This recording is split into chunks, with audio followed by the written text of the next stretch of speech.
به نام بینام او بیا تا شروع کنیم، در امتداد شب نشسته و طلوع کنیم. مهم نیست چگونه و چطور و چند، به یک تلنگر ساده بیا تا رجوع کنیم. دومین برنامه لایو در رابطه با موضوع نهضت از کجا آورده ای، مربوط به دوستان قدیم مجموعه که متاسفانه سوء استفاده کردن از امکاناتی که در اختیارشون بود، از پتانسیل هایی که در اختیارشون بود از طرف مجموعه، و مسیر خودشون رو طی کردن و خیانت کردن به هر حال مجموعه عرفان کیهانی با ظاهری مطلوب و ظاهری به اصطلاح از شکل مظلوم نمایی. ما اینجا هستیم در خدمتون که مطالب رو باز کنیم برای آیندگان، برای افراد حاضر مجموعه، که امکان سوء استفاده از مجموعه عرفان کیهانی نیست. در کنار صبر بسیار بسیار زیاد، همدلی و همراهی و همکاری و همفکری بسیار بسیار زیادی که در دل مجموعه هست، باز با این حال امکان سوء استفاده نیست. حتی اگر این سوء استفاده ناآگاهانه یا آگاهانه باشه، فرقی نمیکنه. ما این مشکلی که داریم این در رابطه با این افراد این هست که متاسفانه بعد از اینکه مدتی فعالیت میکنن، کار میکنن، خدمت میکنن، مطالب به نوعی نشست میکنه در وجودشون و از فردای اون روز فراموش میکنن که این مطالب از طرف شخصی و مجموعه‌ای به نام عرفان کیهانی حلقه و استاد طاهری بهشون منتقل شده. این مطالب رو یاد گرفتن ولی متاسفانه فکر میکنن مال خود کردن و مسیرشون به زاویه دیگه ای حرکتش ادامه پیدا میکنه. این ما قابل قبول نیست. به هر حال استاد طاهری با چشمان باز مسائل رو رصد میکنن. گروه های داخل مجموعه هستن که فعالیت های مربیان رو کنترل میکنن، مانیتور میکنن. دلیلش این هست که اگر امروز این مسائل رو کنترل نکنیم، در آینده خدا میدونه که سر به کجا بگذاره و این اجازه داده نخواهد شد. امروز استاد طاهری بیانیه‌ای دادن در رابطه با اخراج هایی که اخیراً رخ داده. اگر که اجازه بدید من از روی این بیانیه میخونم تا دوستان هم آماده بشن و به این لایو ملحق بشن.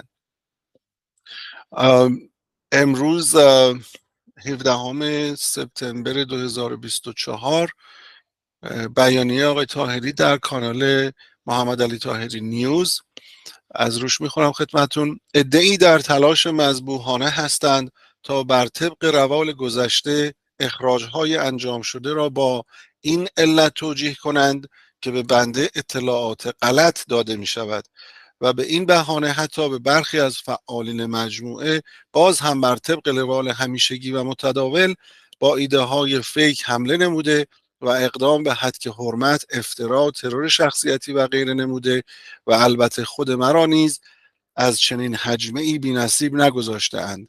در این رابطه باید عرض کنم یک، موضوع دادن اطلاعات غلط به بنده که بارها و بارها از جانب متخلفین و دشمنان مکتب عرفان حلقه و مارهای در آستین و عوامل نفوذی مطرح شده و مطرح می شوند به طور کلی مردود بوده و کارساز نیست و پرونده کسی را سفید نمی کند.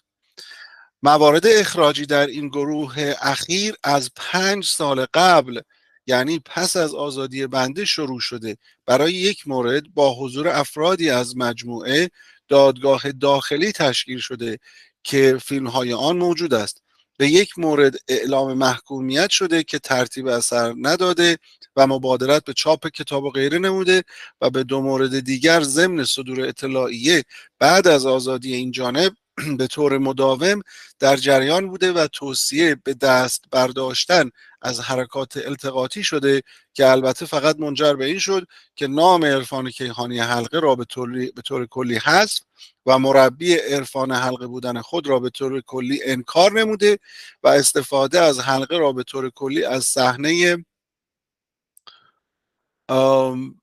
ببخشید اگه ممکنه تغییرش ندید که متشکرم. به طور کلی از صحنه فعالیت خود پاک کنند، در صورتی که همچنان از پتانسیل مجموعه و موضوع حلقه در حال استفاده بودند، زیرا بدون استفاده از این پتانسیل و وجود حلقه هرگز موضوعات روانشناسی درمانی از نوع معجزه نمیتوانند داشته باشند و جنس کار کاملا متفاوت است. در آینده بررسی های کارشناسی نحوه این ردگم کردن ها و انحرافات را مفصلا و مستند تقدیم حضور خواهیم کرد تا همگان بفهمند که چگونه طبق چندین مرحله موضوعات مکتب عرفان کیهانی حلقه تغییر می کنند. مرحله اول ورود به مجموعه و آغاز کار خود به عنوان مربی عرفان کیهانی حلقه تا مرحله شناخته شدن به عنوان مربی فعال. مرحله دوم شروع به تغییر مفاهیم، تعاریف و اصطلاحات مکتب عرفان کیهانی حلقه و جایگزین کردن آن با تعاریف مندرآوردی و انحرافی خود که به تدریج افراد تازه وارد که از تعاریف اصلی این مکتب بیخبرند آنها را به عنوان تعاریف اصلی بپذیرند و به کار بگیرند. مرحله سوم تغییر یک پاره به سمت دلخواه، در این مورد روانشناسی زرد. مرحله چهارم اقدام به درست کردن تیم و جمع کردن هوادار و غیره از عواملی که آنها نیز میل به انحراف و طرح خود را دارند که در صورت لزوم از وی دفاع کنند. مرحله پنجم انکار مربی عرفان حلقه بودن و انکار هر گونه استفاده از مکتب عرفان کیهانی حلقه و اقدام به پاک کردن کلیه رد پاهای گذشته و اعلام اینکه کارهای او بر اساس مطالعات دیگر بوده و غیره، و در صورتی که دروغگو کم حافظه می شود و فراموش می کنند که صدها نفر از ابتدای کار او در جریان فعالیت‌های وی بوده و حتی کمک‌های زیادی برای تدریس به او کردند و به خوبی سابقه او را از اول فعالیت می‌دانند که خود آنقدر درگیر این منفعت طلبی می‌شود که کبکوار اصلا منکر استفاده از پتانسیل این مکتب می شود، در حالی که بدون وجود این پتانسیل هیچ یک از این افراد مستقلا نمی توانستند حتی به 10 نفر تدریس نموده و آنها را به نتیجه ای برسانند. و بسیاری از موارد دیگر که در آینده مستندات مورد بررسی قرار خواهد گرفت و کلیه شهود در هر موردی را در یک دادگاه علنی فراخوان خواهیم نمود تا در برنامه زنده مشاهدات خود را بعد از تشریح موارد و جزوات و غیره توسط خود این جانب اعلام نموده و برای آیندگان ثبت و ضبط کنیم. مرحله ششم تبدیل شدن به معاند و دشمنی آشکار با بنده و مکتب عرفان کیهانی حلقه که متاسفانه در یک مورد به علت تأخیر 2 ساله در اخراج و سهلنگاری توسط خود و تیم مربوطه به این مرحله رسیده و این اخراج خیلی دیر هنگام شد که عواقب سوء این مراعات بیجا صرفا متوجه خود من می باشد. مرحله هفتم اقدام به مظلوم نمایی و ادعای اینکه قربانی دادن اطلاعات غلط شده اند که باعث اخراج آنها شده و گرد آوردن سایر معاندین و افراد مسئله دار به گرد خود و مبادرت به حجمه های دست جمعی در فضای مجازی با آیدی های مشخص و فیک و غیره. مطلبی بود که امروز استاد طاهری رسما اعلام کردن در رابطه با اخراج هایی که اخیراً انجام شده که تکلیف همه دوستان روشن بشه. اگر سوالی تو ذهنشون هست، اگر نگرانی هست که ممکنه مثلا حالا به هر دلیل اطلاعات غلط بوده یا تحت تاثیر مظلوم نمایی های اخراجی ها جهت نگاهشون به جای موضوع داستان اخراجی بودن و تخلف برگرده به اینکه بهشون ظلم شده یا از این صحبت ها، این اتمام حجت انجام شد و خدا رو شکر برای همه تکلیف کار روشن شد. من دعوت میکنم از دوستان تشریف بیارن و شروع بفرمایید اگر مطلبی هست برای ادامه داستان.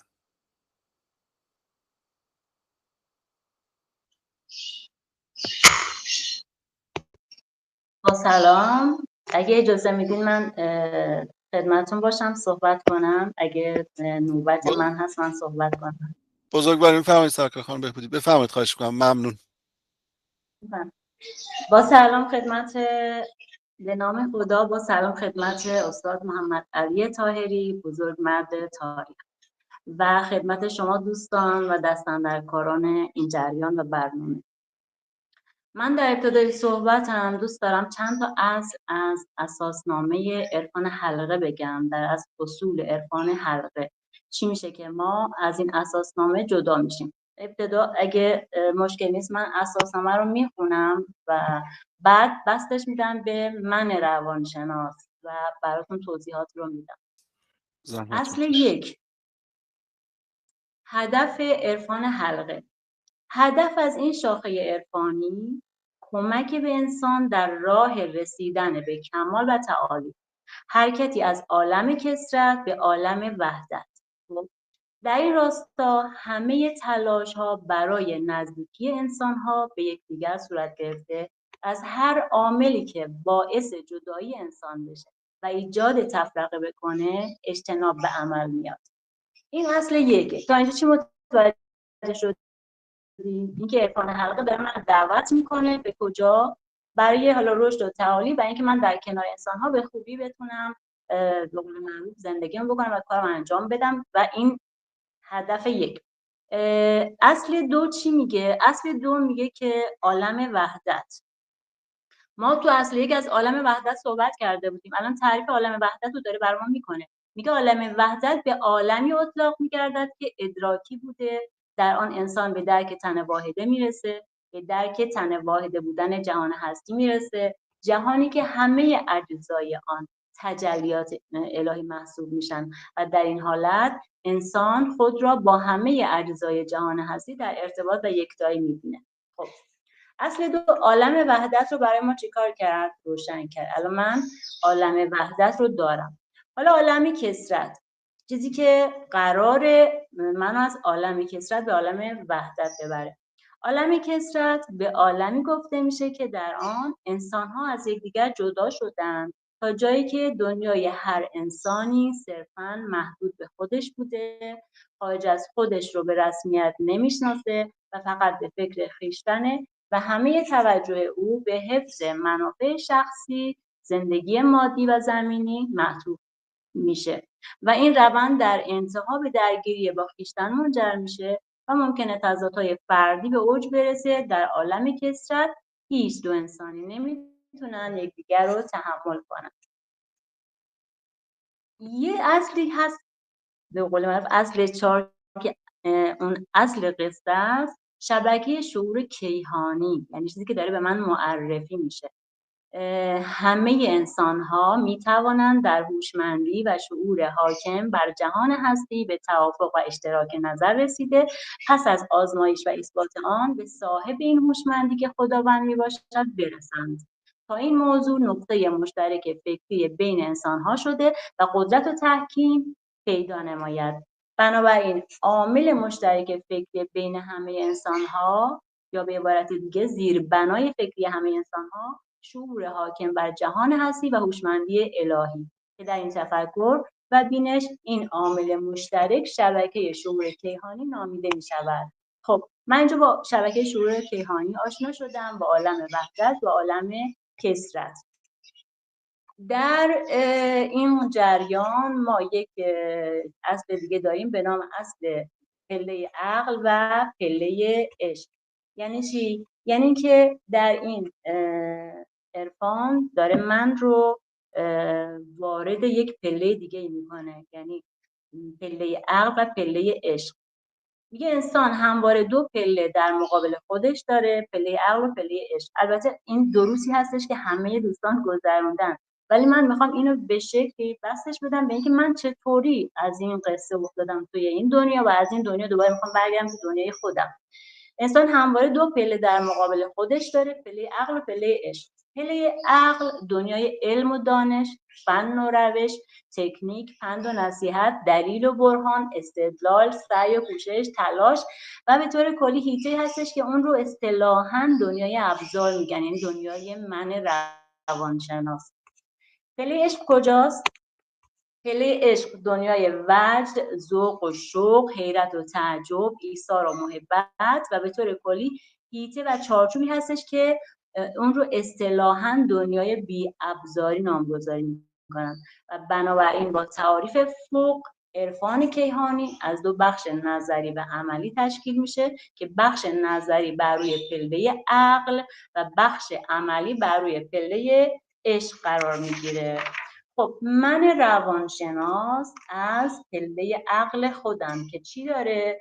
پله عقل من دارای علم، دارای دانش، دارای تفکر، دارای استدلال، تجزیه تحلیل و کلی روی کرد. من روانشناس دارم با مطالعات خودم، با پله عقل خودم زندگیمو میکنم و دارم با روی کردها سر و کله میزنم و زوایای مختلف روانشناسی برای حل مسائل مشکلات افراد اینجوری هستش که من باید رویکردهای زیادی رو بلد باشم. همونطور که علم پزشکی زوایای مختلف و تخصصهای مختلف داره، توی روانشناسی هم به همین شکل من اگه بخوام کاری بکنم باید مثلا رویکرد عکس رو بلد باشم، رویکرد تحواره رو بلد باشم، رویکردهای متفاوتی رو بلد باشم تا بتونم CBT رو بلد باشم، رفتاری رو بلد باشم و همه این رویکردها باید من روانشناس وارد باشم تا بتونم توی مبحث تشخیص و درمانم کار کنم. و یعنی هرچه بیشتر بلد باشی و این باعث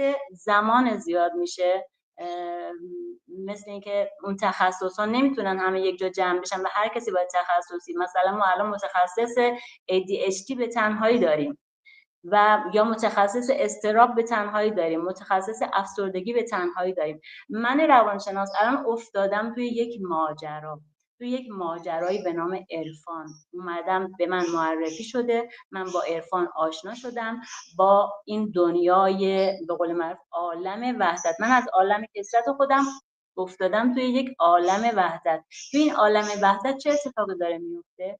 من با یک گستردگی و با یک عظمتی روبروشم که این گستردگی و عظمت اینجا داره منو بزرگ و بزرگ و بزرگتر میکنه. من تا توی این عالم وحدت قرار دارم، توی این جمع هستم، خوبم و این بزرگی رو دارم حفظ میکنم و این نور رو من دارم از این دنیای وحدت میگیرم. حالا منی که قبلا با رویکردهای خودم کار میکردم، الان اومدن به من یک رویکرد فراکل‌نگر دادن. توی این رویکرد فراکل‌نگر من یه چیز دیگه دارم میبینم. خب ما میگیم پله عقل، پله عشق. منو از این پله عقل وارد پله عشق کرده. خود این رویکرد یعنی عرفان خودش این پله عقل و عشق رو بازم داره، یعنی بحث نظری و عملی رو داره و من وارد این قصه میشم.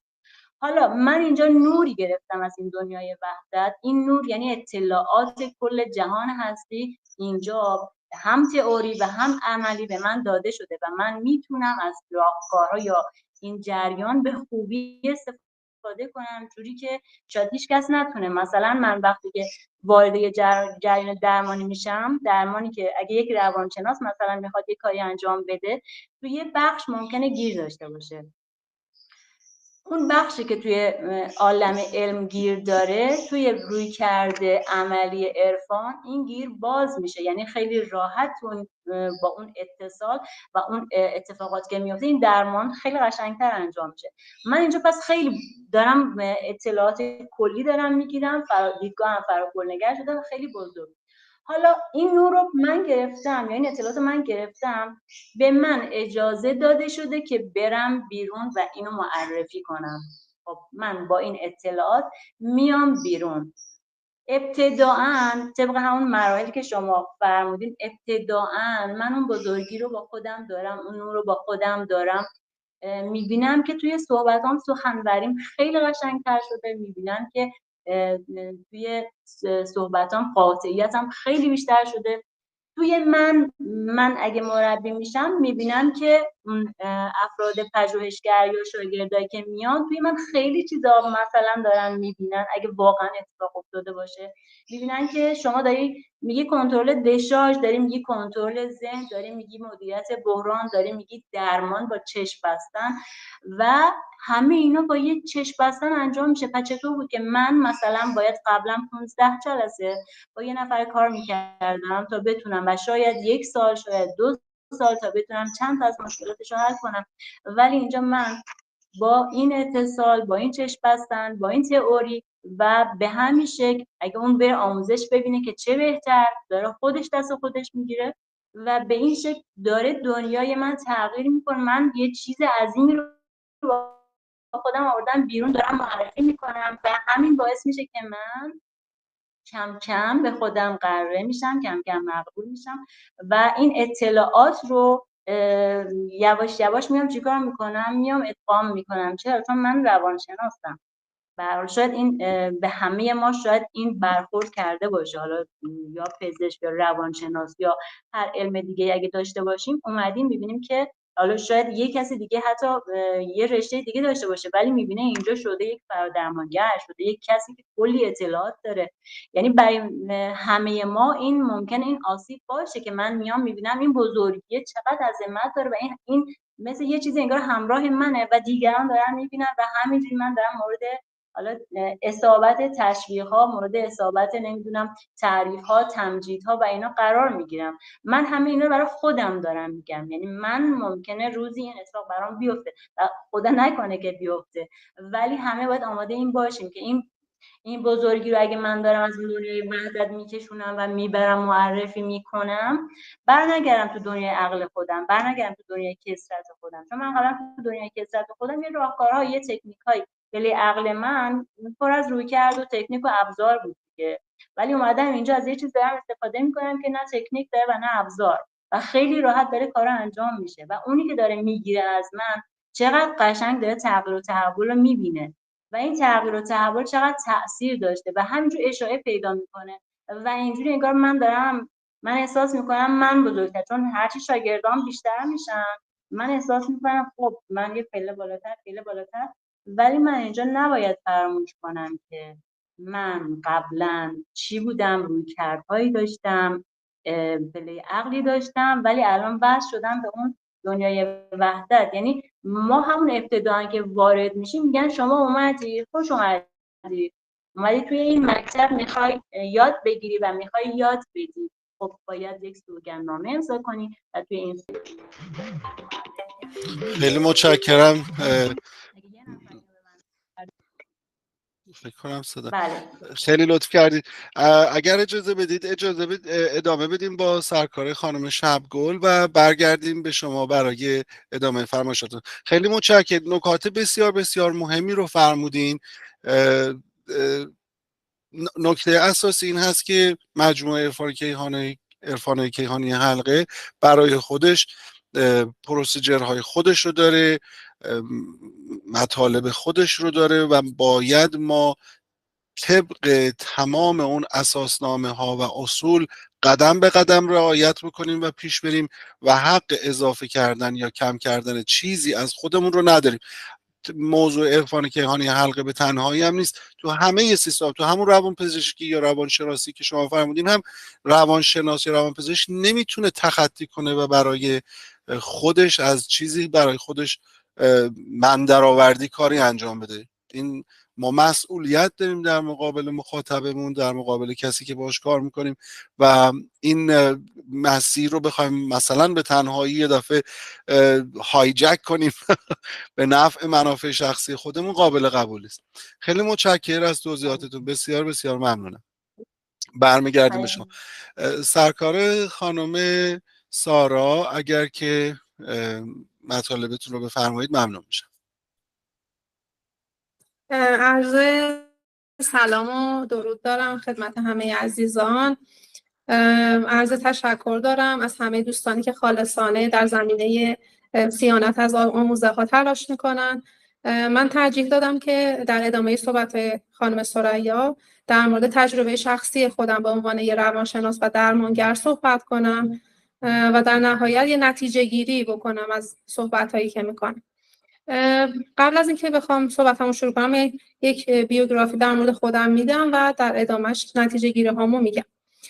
که خب من عابدی هستم، دکترای روانشناسی، 13 سال هستش که در زمینه مشاوره فردی و خانواده فعالیت میکنم و از 10 سال هم هستش که شاگرد مکتب عرفان کیهانی حلقه هستم.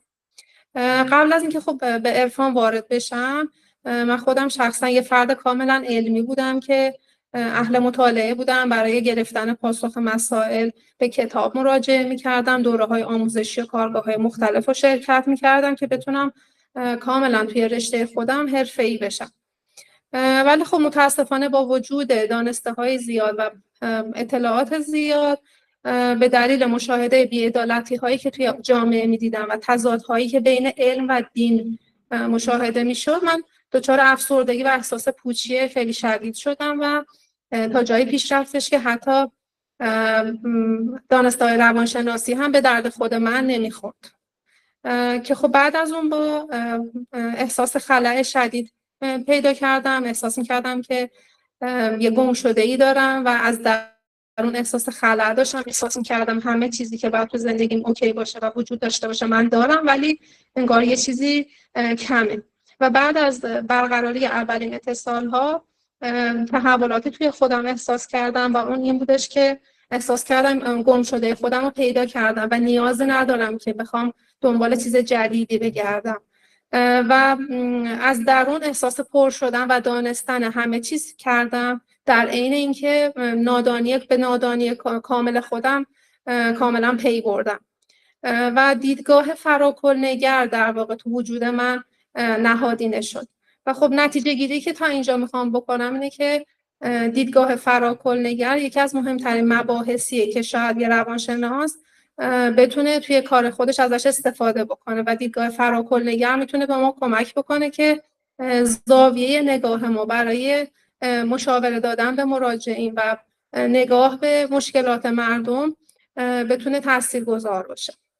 بعد از این مرحله خب از همون ترم اول اشتیاق خیلی زیادی برای کار خیر و کمک به مردم توی من ایجاد شد، بیشتر از قبل، و اتصال رو با ذوق و شوق فراوان به همه مراجعین معرفی می‌کردم که اونها رو به کلاس‌ها تشویق می‌کردم، دعوت می‌کردم.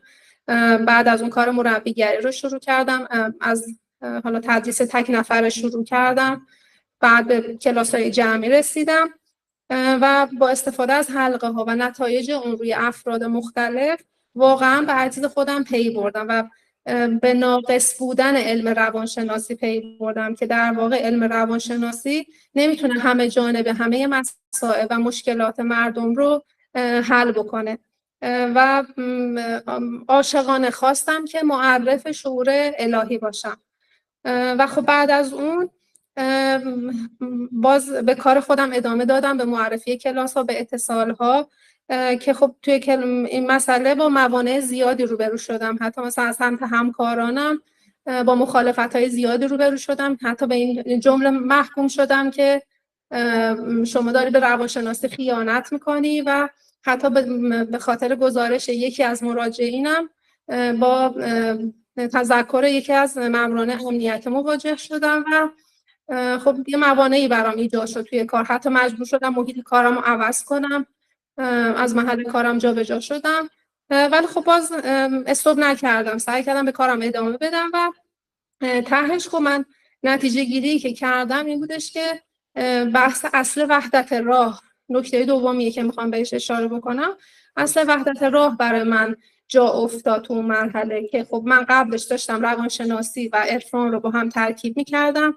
بلا استثنا به همه مراجعین اتصال رو معرفی میکردم و خب از کار روانشناسی خودم دور شده بودم و دیدم که یه جایی نمیشه این دوتا رو با هم ترکیب کرد. ترکیب علم روانشناسی و عرفان امکان پذیر نیست و به قول خود استاد وقتی که ما میان دوتا راه رو با هم ترکیب میکنیم، ترکیب این دوتا راه باعث میشه که اصلا خودمون تعادلمون به هم بخوره و واقعا من دچار عدم تعادل شده بودم و اینجا بود که تصمیم گرفتم که این دوتا رو از هم جدا بکنم سعی کردم توی اتاق درمان فقط روانشناس باشم، از مطالب و آموزه‌های روانشناسی استفاده بکنم، دانسته‌های روانشناسیم میتونستن به من کمک کننده باشن، ولی در عین حال همونطور که خانم ثریا فرمودن من روانشناس یه تحولاتی توم ایجاد شده. شاید تفاوت من با روانشناسایی که با مکتب عرفان کیهانی حلقه آشنا نیستن اینه که من دیدگاه فراکل‌نگر توی وجودم نهادینه شده و از این به بعد نگاه من به مشکلات مردم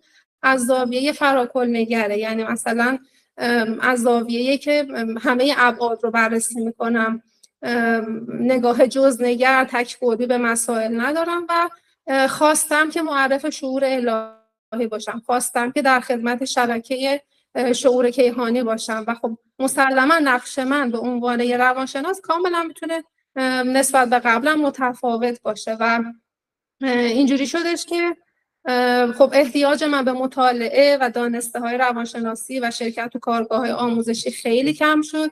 یعنی من سالها دیگه کتاب، مطالعه، کلاس آموزشی استفاده نکردم، چون احساس می‌کردم که اون دید فراکل‌نگر میتونه برای من کافی باشه و من در خدمت شبکه هستم. به رسالت خودم به عنوان روانشناس پی بردم و رسالت من اینه که توی این دنیا در خدمت مردم باشم، در خدمت به خلق باشم و حالا اگه به عنوان نقش مشاور اینجا حاضر هستم، قرار هستش که من بتونم در خدمت شبکه باشم و دیگه این من نبودم که انتخاب می‌کردم چه افرادی به عنوان مراجع روبروی من بشینن و از من مشاوره بگیرن. این دیگه من نیستم که انتخاب می‌کنم چه کلمات و جملاتی روی زبان من جاری بشن و من و مراجعم هر دو برای هم نقش رشد داریم، یعنی من میتونم به رشد اون کمک کنم و مراجع هم داره به رشد من کمک میکنه و اون کماله باز تو اتاق درمان هم داره اتفاق میفته. البته خب حالا اینو بگم که صادقانه بگم که گاهی اوقات تو مباحث علمی روانشناسی غرق میشدم، یه جاهایی واقعا میچسبیدم به مطالب روانشناسی، ولی ارزیابی میکردم خودم رو. و نکته سومی که میخوام بهش اشاره کنم بحث ارزیابی خودمون تو مسیر کماله که حواسمون باشه اگر داریم میان با دیدگاه فراکل‌نگر و اصل وحدت راه رو انتخاب کردیم، هر از گاهی به قبل برگردیم و خودمون رو ارزیابی بکنیم که حالا من دارم مسیر رو درست میام یا باز دوباره غرق شدم تو مطالب علمی. و با ارزیابی مداوم خودم سعی کردم که هر جا و تو هر مکانی که هستم در خدمت شبکه باشم. پس فرق نمیکنه رسالت من خدمت به خلقه، میخواد تو اتاق درمان باشه، میخواد بیرون از اتاق درمان باشه و حواسم باشه که تو چه مسیری دارم حرکت میکنم. در نهایت یه پیامی رو برای دوستانی دارم که خب تو مسیر روانشناسی و علم روانشناسی غرق شدن و از مطالب و آموزه‌های عرفان و اتصال‌ها برای رشد منیت خودشون دارن استفاده میکنن، به قول استاد دارن موج سواری و حلقه سواری میکنن. پیام من برای این دوستان همین شعره که میگه تا تو پیدایی خدا باشد نهان، تو نهان شو تا که حق گردد عیان. و ازشون خواهش دارم این که بیایم سیله واقعیت رو به خودمون بزنیم و ببینیم که کدوم راه رو انتخاب کردیم توی اتاق درمان. من مشاور کدوم رو میخوام جلوه بدم، جمال و جلال خودم یا جمال و جلال الهی؟ و مسلما خب اگه من جمال و جلال خودم رو انتخاب کردم، غرور و منیت خودم رو انتخاب کردم، بدونم که تو علم محض الهی مسلما من غرق میشم و خفه میشم. ولی اگر راه جمال و جلال الهی رو انتخاب کردم، بدونم که تا ابد ماندگار خواهم بود، روانشناسی خواهم بود که میتونه در خدمت مردم باشه و گرهی از مشکلات مردم باز کنه با نگاه فراکل‌نگر.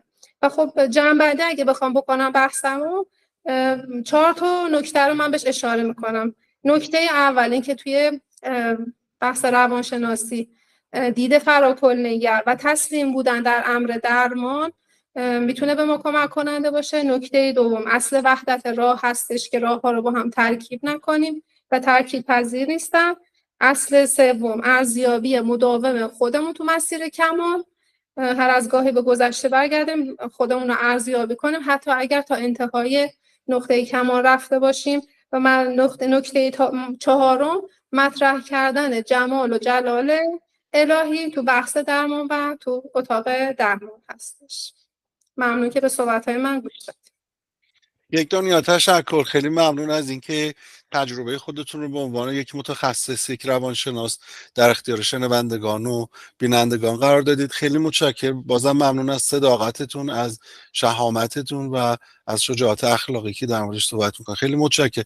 حقیقتا همین هست. ببینین دوستان زیادی هستن در مجموعه که با عشق و علاقه دارن کار میکنن و ببخشید که این کلمه رو میگم، دوچار کمبودهای شخصیتشون نمیشن که بخوان حالا سوء استفاده بکنن، مسیر رو به قهقرا برن. حتی ببینید، من صادقانه این رو بگم، حتی اگر من نوعی دارم میام صادقانه کار میکنم و برای جلای الهی کار میکنم، منم رو کنار میگذارم، آخرش دوباره منفعتش به خود من برمیگرده. تو مجموعه و خارج از مجموعه به من میگن این آدم قابل اعتماده. ولی که وقتی که از روزی که از ثانیه‌ای که من قدم برمیدارم که میخوام عملاً در جهت منافع خودم یا دید نشون دادن خودم قدم بردارم، همه میفهمن دنیا یه جوری طراحی شده که نمیشه چیزی رو قاطی کرد، نمیشه چیزی رو مخفی کرد، نمیشه با قصد پنهان اومد جلو و فکر کرد که هیچکی متوجه نمیشه. همه چیز همیشه همه جا عیانه و متاسفانه این دوستان خودشون به خودشون آسیب میزنن و البته باعث میشن مثل یک حالا واکسن اسمشو بذاریم عمل کنن برای مجموعه. وقتی این اتفاقات دلمون نمیخواد بیفته، ولی خب وقتی به هر حال این اتفاقات میفته، واکنش های این مجموعه، بدنه این مجموعه به این بیماری ها، به این مشکلات، به این حملات باعث تولید پادزهر میشه، مجموعه واکسینه میشه و انشالله در آینده، من همش تمرکزم روی این هست که 100 سال آینده که عرض کردم شما هست و من نیستم، آقای طاهری هم انشالله 200 سال 120 سال عمر کنن، همه این مسائل به نحوی طراحی بشه، سر جای خودش قرار بگیره، یه روندی بره کسی نتونه بهش آسیب بزنه، نتونه بدزدتش، نتونه مال خودش بکنه، نتونه دوستانی که در آینده خواهند آمد نتونن این مجموعه رو شقه کنن، شعبه کنن، نمیدونم شاخه بکنن. همین یه دونه عرفان کیهانی حلقه داریم و تا ابد همون ادامه پیدا خواهد کرد، با وجود بزرگواران مثل شما که با تعهد، با عشق، با ایمان از مجموعه صیانت میکنید، حمایت میکنید، استفاده میکنید در جهت ارتقاء روح جمعی بشریت، در جهت کمک به افرادی که نیاز دارن، نه سوء استفاده از افرادی که به کمک احتیاج دارن. این خیلی خیلی خیلی نکته مهمی هست. بازم تشکر میکنم از محضرتون. برمیگردیم به شما، اگر اجازه بفرمایید مطالب رو با سرکار خانم صدیق ادامه بدیم. خواهش میکنم، بفرمایید. سلام عرض میکنم خدمت استاد بزرگوار و همه مخاطبین این برنامه. روز و شبتون بخیر باشه. من مهسا هستم و میخواستم تجربه خودم رو در این زمینه حالا خدمتتون عرض کنم. من رشته مهندسی خوندم و سالها قریب به 13 سال در صنعت کار کردم. زمانی که با مبانی عرفان حلقه آشنا شدم، چنان وجد و سروری در واقع وجود من رو گرفت و تئوری های بی‌نظیری که واقعا اعجاب انگیز بود که من واقعا تصمیم گرفتم که رشته‌ام رو عوض کنم و بیام در زمینه حالا علوم مغزی بیشتر فعالیتی داشته باشم و این بود که حالا و شیفت کردن حالا از این رشته به رشته حالا علوم مغزی بسیار سخت بود. بگذاریم و وقتی که اومدم در این رشته، حالا در یکی از دانشگاه‌های مطرح هم مثلا این درس رو ما خوندیم، ولی اونقدر سطح تئوری ها، سطح نتایجی که دارن بهش میرسن اونقدر برای من سطحش پایین بود که واقعا خودم خیلی تعجب کردم. چرا که علوم مغزی یا همون نوروساینس یک حلقه مفقوده‌ای داره که اون ذهن یا مایند هست و هرگز در اون نتونستن هیچ کانکشنی رو بین مغز و ذهن در واقع علوم نوروساینس این کانکشن رو ببینن و برقرار کنن.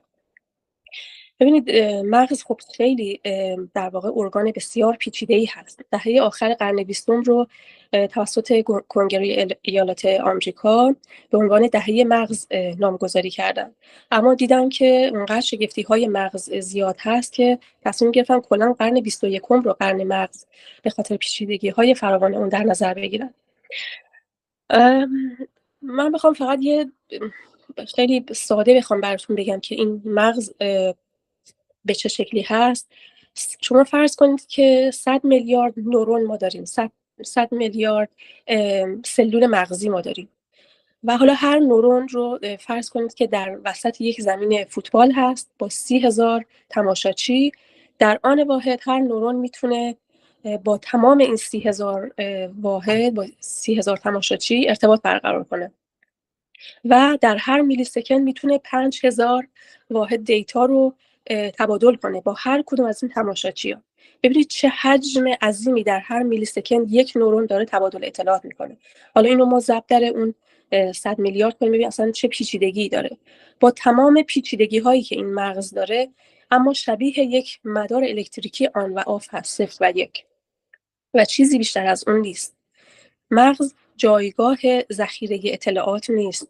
مغز اپراتور بازیابی کننده اطلاعات نیست و الان علوم نوروساینس، علوم مغزی با چالش‌های بسیار در واقع حل نشده‌ای در واقع روبرو هست. چالش‌های زیادی روبرو هست که براش جوابی نداره، برای اینکه همه چیز رو در همین استراکچر سخت افزاری مغز می‌بینه و اون سافت‌ور پشتش رو نمی‌بینه که مایند هست. و خب حالا من میخوام در اینجا اگر وقت اجازه بده به یک چند تا از این چالش ها اشاره کنم که در تئوری های استاد گرانقدر دکتر محمد علی طاهری همه اینها جواب داده شده به خب خیلی زیبایی، هماهنگی و به شکلی که همه چی با همه چی میخونه. ببینید علوم نوروساینس مثلا شما فرض کنید که با تفاسیری که از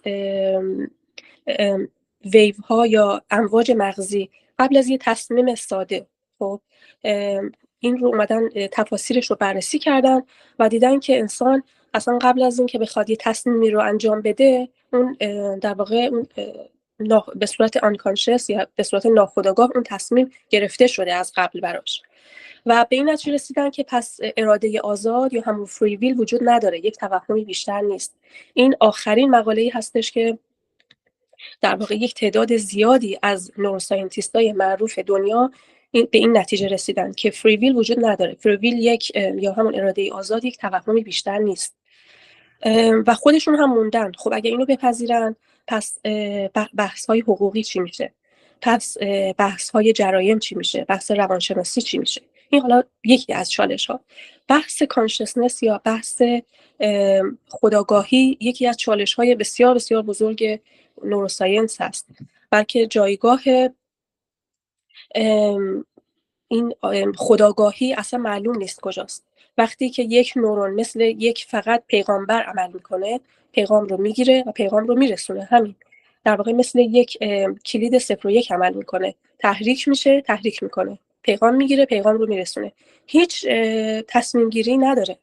این نورون هیچ پردازشی، هیچ پروسسی نداره اینجا. خب وقتی که ما این حلقه مفقوده که ذهن هست رو این رو از وسط در واقع برداشتیم، خب همه چی سوال میشه.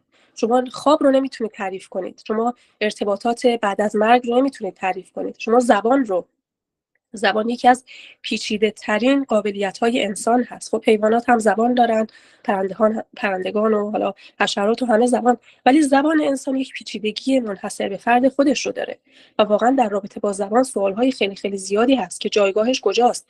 انسان چجوری میتونه یک سلسله کلماتی رو به صورت منظم در یک میلی سکندی در یک تایم کوتاه اینا رو بیاد و پشت سر هم با معنا، یعنی با معنا نه اینکه رندوم، اینها رو عنوان بکنه.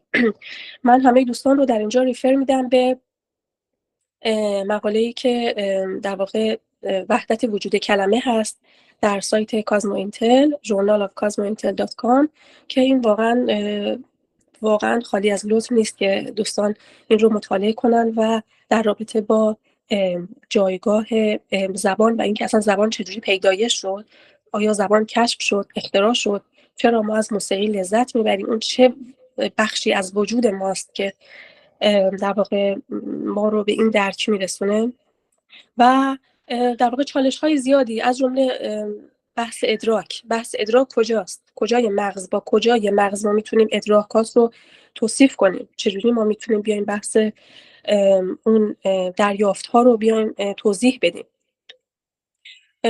در خب آزمایش ها و مقالات زیادی همونجور که در جریان هستید انجام شده روی مغز و حالا مغز فرادرمانگران به عنوان مثال در یکی از این مقالات آزمایشی که روش شده تفاوتی که داره با مغز گروه حالا کنترل این هستش که بخش هایی در مغز فرادرمانگران فعال میشه که در نه تنها گروه کنترل ما که حالا فرادرمانگر نیستن، بلکه این بخش هایی که فعال شده حتی در سایر روش ها مثل مراقبه، مثل مدیتیشن، در اینها فعال نمیشد.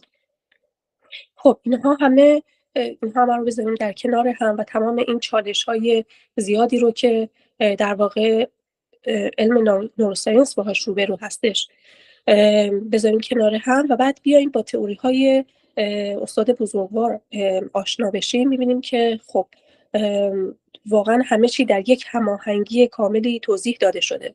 ذهن تعریف داره، سطوح ذهن تعریف داره، ذهن ماده تعریف داره، بحث حافظه، اطلاعات، پردازش، اینها همه تعریف داره و اینها نه تنها این جواب ها رو میده، بلکه این جواب ها همه در یک هماهنگی کاملی با هم هستش. بله خیلی متشکرم، ممنون از توضیحات جامع و کاملتون. ببینید من واقعا افتخار میکنم و باعث سرفرازی همه مجموعه هست که دوستان متخصصی داریم در مورد تمام وجوه مطالب عرفان کیهانی حلقه تحقیق شده، صحبت میشه، فضایی برای سوء استفاده نیست. و حالا استاد امروز فرموده بودن که ما زیادی تساهل و تسامح به خرج دادیم در مورد کسانی که سوء استفاده کردن و باید خیلی زودتر اخراج می شدن. این یک فرمایش سرکار خانم صدیق یک نمونه از مطالبی هست که باید ببینیم. آقا دوستان عزیزی که وارد مجموعه هستید، حالا ممکنه یک کمکی مثل من ایمانشون ضعیف باشه یا مثل سرکار خانم صدیق ایمانشون قوی تر باشه، اجازه لغزش به خودمون ندیم. ما به اندازه کافی متخصص داریم در مجموعه، پشتیبانی هوشمندی الهی رو داریم، مدیریت و درایت منحصر به فرد استاد محمد علی طاهری رو هم داریم پشت داستان. امکان سوء استفاده نیست. واقعا من خواهشم این هست که در جهت اهداف اولیه‌ای که توش قدم گذاشتیم پیش بیایم. این عرض کنم این دومین لایوی هست که در این سلسله مطالب برگزار میشه. انشالله باز هم اگر فرصت و عمری باقی بود ادامه خواهیم داد و این نهضت از کجا آورده ای ادامه پیدا خواهد کرد. آقا یا خانمی که تشریف آوردین توی مجموعه، از پتانسیل های مجموعه، از مطالب مجموعه استفاده میکنید برای خودت، از کجا این مطالب آوردی؟ بنابراین فرمایش آقای طاهری اگر شما بدون مجموعه فرادرمانی میخواستید چیزی رو درس بدید، حتی 3 تا مخاطبم نداشتید. حالا یه دفعه این هست که من ارجاع میدم به متخصصین مجموعه، مطالب مجموعه به اندازه کافی روش، یعنی بیشتر هم خواهد بود، تحقیقات علمی روش سوار میشه و قطعاً دست کسی که بخواد ازش سوء استفاده بکنه رو رسوا خواهد کرد. قبل از اینکه ادامه بدیم با دوست بعدی، من سوالی بپرسم سرکار خانم بهبودی، شما مطلب دیگه ای هست بخواید اضافه بفرمایید یا برم سراغ نفر بعد؟ خواهش میکنم. نه، من برای جنبندی میتونم بگم که بهتره که ما عرفان حلقه رو از یک پارچگی جدا نکنیم و به قول شما تکه تکه نکنیم. عرفان حلقه کامل هستش، یک پارچه است و اگه من قراره چیزی از اون بلند کنم ببرم توی روانشناسی، مثل جدا کردن جزئی از کل هست و اون جز وقتی که میاد جایی دیگه کارکرد عملکرد خودش رو از دست میده و دیگه اون بوی جریان اصلی رو شاید نده. و میره تو قصه منیت، میره توی قصه مادی و مالی، از معنویت و معرفت دور میشه. فقط همین خواهشی که دارم از همه دوستان اگه توی این جریان هستن، بهتره که ما یک پارچگی جریان عرفان حلقه و اصل وحدت راه رو همه با هم بتونیم حفظ کنیم و از اون محافظت کنیم و اجازه ندیم که کسی هم بخواد این جریان رو مجزا کنه از خودش، از وحدت نبریم کسرت. من همین جنبندی من. بسیار بسیار ممنون. حقیقتا فرمایش شما کاملا متین. این یک پکیج کامل هست با تمام جزئیاتش و نیازی به چیزی بهش اضافه کردن نداره، چیزی هم قابل کم کردن نیست. بسیار بسیار ممنونم، خیلی متشکرم. عرض کنم که مطلب رو ادامه بدیم با حدودا 9 دقیقه دیگه داریم. ادامه بدیم با سرکار خانم صمدی. بفرمایید. خواهش می‌کنم. سلام و عرض ادب و احترام خدمت شما دوستان عزیز و همچنین شما آقای قدیریان. ضمن تشکر خیلی واقعا عذرخواهی از می‌کنم. ببخشید من خواهش میکنم. سرکاره خانم دکتر عابدی من هند رایز کرده بودن، من فراموش کردم. خیلی خیلی شرمنده. قبل خواهش از اینکه شما میکنم. نه خانم دکتر خواهش اگه میکنم، مطلبش بفرمایین. عذرخواهی حتما می‌کنم. حتما ببخشید. بفرمایید.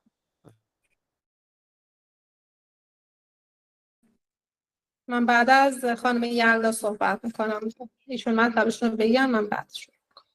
متشکرم. عذرخواهی می‌کنم. ببخشید. بفرمایید. خواهش میکنم. من با یه در واقع اکانت دیگه اومدم تو، امروز همه اسمی پیدا کردم در واقع یلدا و خلاصه اسامی مختلف. به هر حال دوباره سلام عرض میکنم خدمت شما همه دوستان عزیز و محترم.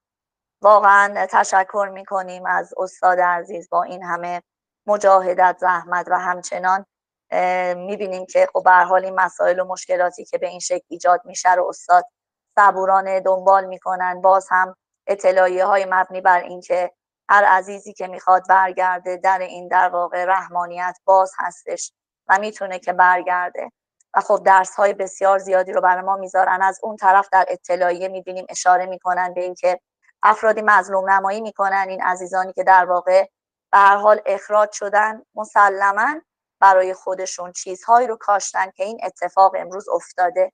اینا نکات خیلی مهمی هست که ما با توجه به اینکه در عرفان کیهانی حلقه در واقع درس قانونمندی جهان هستی رو یاد گرفتیم، پس اگر اخراجی اینجا اتفاق افتاده مسلماً خشت‌هایی رو این عزیزان بد جوری گذاشتن، دقت نکردن به این که مجموعه عرفان کیهانی حلقه یک مجموعه خدا محوره. من گاهم با خودم فکر میکنم که شاید ما اینقدر یک سری واژه ها رو تکرار میکنیم ولی به عظمت این جریان فکر نمی کنیم. وقتی میگیم خدا محور لازمه که بشینیم باز در موردش تفکر کنیم. لا حول ولا قوت الا بالله. خب این مفاهیمی هست که استاد به ما گفتن. وقتی که یک مربی سر کلاسش وای میساد، حالا از همون زمانی که به هر حال استاد مربیگری ها رو تفویض کردن، هممون میدونیم اولین چیزی که قرار بود باشه اینه که خود مربی هم آنچه که داشته رو پشت در بذاره و بیاد وایس اونجا در این مأموریت الهی شاهد شدن رو یاد بگیره. در واقع این که از تمام اون تعلقاتش همه اون چیزها کنار بره و خودش در واقع شاهد شدن رو یاد بگیره. چقدر استاد عنوان کردن در دروسشون که امانتدارانه پیگیری بکنید و اون هم مبنی بر این که تشخیص انسانی ممنوع. ولی باز ما نگاه میکنیم میبینیم که تخطی هایی که در واقع هر کدام از ما شاگردان دوباره متاسفانه انجام دادیم چی بوده؟ اینکه تشخیص انسانی دادیم. حالا وای به حال این که بخوایم چه میدونم یک حجابی از علم و دانش و این مسائل رو هم با خودمون سر کلاس ها یدک بکشیم که چه بسا برای خیلی از این افراد این اتفاق افتاده. یعنی درسته که شاید اون مباحث و مبانی رو حتی ارائه میدادن خیلی وقتا به شکل مخملی حتی طرح خود بوده، ارائه هوشمندی نبوده، معرفی هوشمندی نبوده، من عجب وجناتی دارم بوده، عجب علم و آگاهی دارم بوده و تمام اینها باعث این مسائل و مشکلات شده. حالا چه بسا که خیلی از این افراد هم متاسفانه در عالم واقعیت مبانی و مفاهیم یک سری جریانات دیگه مثل روانشناسی و چیزهای دیگر رو اومدن قاطی کردن. در حالی که نباید این کارو میکردن. پس قرار بوده که تشخیص انسانی ممنوع باشه، چون خود ما شاگردان، حالا چه در جایگاه شاگردی، بر سر حالا درمان‌هایی که حالا رفتیم و دیگران رو در ارتباط گذاشتیم، از طرفی گزارشات اسکن‌ها، گزارشات درمان‌ها رو گرفتیم و خب و اونجا هیچ وقت نباید به خودمون این حق رو بدیم که بیایم اظهار نظر کنیم شما لابد این مشکل رو دارید، اون مشکل رو دارید، اینجوری هستید، اونجوری هستید. ببینید تمام اینا باعث ایجاد این مشکلات و مسائل شده. خب من این عزیزانی که در واقع به این شکل خب ناراحت هم شدیم، همیشه ناراحت میشیم، دوست نداریم کسی اخراج بشه، ولی خب به هر حال چه میشه کرد؟ از استاد که دلسوزتر نیستیم، به هر حال از استاد که رحمانتر نیستیم. چارچوب این مجموعه باید حفظ بشه. این مطلب مظلوم نمایی که استاد فرمودن بسیار نکته مهمی هستش. آقای قدیریان شما یه مطلبی رو من قبل از اینکه بخوام ورود کنم بیان کردید که گفتم چه جالب، من این مطلب رو میخواستم عنوان بکنم در مورد پتانسیل مجموعه. اگر من و شما ما دوستان در کنار همینجا جمع شدیم به چه دلیل هستش؟ آیا ما از قبل همدیگر رو میشناختیم؟ نه. همه ما به واسطه عرفان حلقه بر طبق اون اشتیاقی که داشتیم، طبق قوانین، حکمت الهی، اون من معنوی، سیستمی که یاد گرفتیم وجود داره و استاد به ما یاد دادن، همه با همدیگه اومدیم در محور این مأموریت الهی قرار گرفتیم که چه بسا پتانسیلی باشیم برای اشاعه معرفت به همین شکل، با همین چارچوب در واقع. پس ما یک جایی نگاه میکنیم میبینیم حق الناس رو رعایت نمیکنیم. استاد طاهری زحمت کشیده، مجاهدت، زندانی، نمیدونم هجرت، تمام اینا از ایران فرار کنن به دلیل این مسائل ترور و تمام اینها برای چی است؟ که ما اینجا دور هم جمع بشیم و این مسیر رو در واقع جلو بریم. ما چه حقی داریم که از پتانسیل مجموعه به روش‌های سلیقه‌های شخصی خودمون و برای وجنات خودمون و از شاگردان برمی‌داریم در جای دیگه استفاده می‌کنیم یا حتی از این پتانسیل برای مسائل خودمون استفاده کنیم. خیلی ممنون، مرسی دوستان، هوشیار باشن، گول مظلوم نمایی ها رو نخورن و بر اساس چارچوب های عرفان حلقه صحبت کنن. استاد به هیچ عنوان دچار اشتباه در تشخیصشون نمیشن. خیلی ممنون، مرسی، تشکر. بهتر مفاهیم پیر و بلد راه رو بیشتر دقت بکنیم. این مفاهیم حتی در عرفان سنتی ما هم مطرح شده، در شعرای ما، در اشعاری که داشتن هم مطرح شده. خیلی متشکرم، مرسی، تشکر میکنم ازتون. بسیار ممنون. دقیقاً به جا فرمودید. مسیر بلد میخواد، مسیر راهبر میخواد و این خبران نیست که ما هر کسی بتونه بخواد هم باعث سقوط خودش میشه هم باعث سقوط دیگران. بسیار بسیار سپاسگزارم. 1 دقیقه وقت داریم. سرکار خانم دکتر عابدی بفرمایید. خواهش می‌کنم. ممنون از همه دوستان. مطالب خیلی عالی و کامل و کافی بود. فقط یه نکته رو من فراموش کردم که بگم، اونم بحث قربانی کردن بود که خب ما توی این مسیر اومدیم که منیت خودمون رو قربانی بکنیم و منیت ما چیه. حالا تو بحث روانشناسی دانشیه که به دست آوردیم، پست و مقاممونه، عنوانهاییه که به همون داده میشه، رشته تحصیلیمونه، موقعیت اجتماعیمونه. یه جایی باید اینها رو قربانی کرد و تا زمانی که قربانی نکنیم مسلماً چیزی درست نمیشه و اصل مطلب فکر میکنم کلیت مسیر عرفان داره میره ما رو میبره به سمت اینکه منیت خودمون، غرور و منیت خودمون رو قربانی بکنیم. تا کی میخوایم دست از این منیت خودمون بر نداریم و منمون وسط مسیر کمال قرار داشته باشه؟ تا کجا میخوایم ادامه بدیم؟ دقیقاً همینطور است که فرمودین. بسیار بسیار ممنونم. سرکارای خانم صدیق، اگر فرمایشی دارید جمع‌بندی مطالبتون در خدمتتون هست.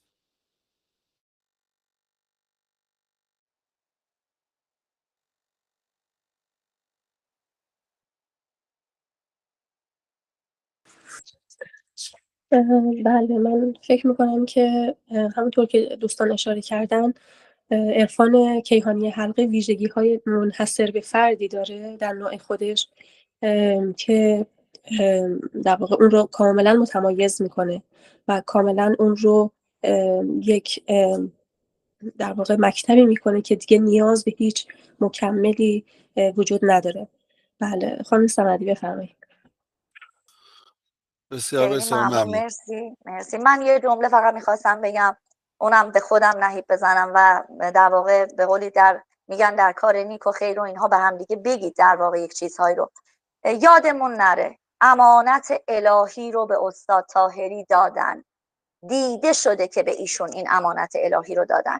گاهن برخی از افراد بعد از این دوره ها حالا و اون غرور و منیتی که برشون میداره یادشون میره که این امانت رو به من و شما ندادن، این امانت الهی رو به استاد دادن و استاد به خوبی ازش حفاظت میکنه. خیلی ممنون. مرسی. همینطوره، متشکرم. خوش بابد گر محک تجربه آید به میان، تا که رسوا شود هر که در او غش باشد. با اجازهتون دومین لایو مجموعه نهضت از کجا آورده ای در مورد دوستان قدیمی که اخیراً اخراج شدن در این لحظه به پایان میرسه. انشالله در لایو های بعدی برای باز کردن مطالب و صحبت کردن پیرامون این موضوع بیشتر در خدمتتون خواهیم بود. یک دنیا تشکر و در پناه حق باشید. خدا نگهدارتون.